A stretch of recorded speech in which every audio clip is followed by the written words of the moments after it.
lazima uzaliwe mara ya pili, lazima uzaliwe majina damu, lazima uzaliwe mara ya pili, lazima uzaliwe mwana mwana, kilichozaliwa kwa mwili ni mwili, kilichozaliwa kwa roho ni roho.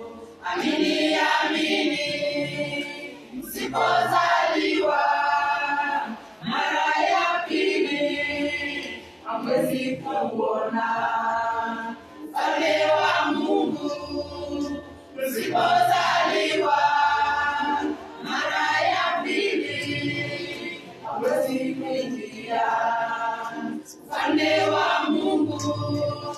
Lazima uzaliwe mara ya pili na Baba na Mwana.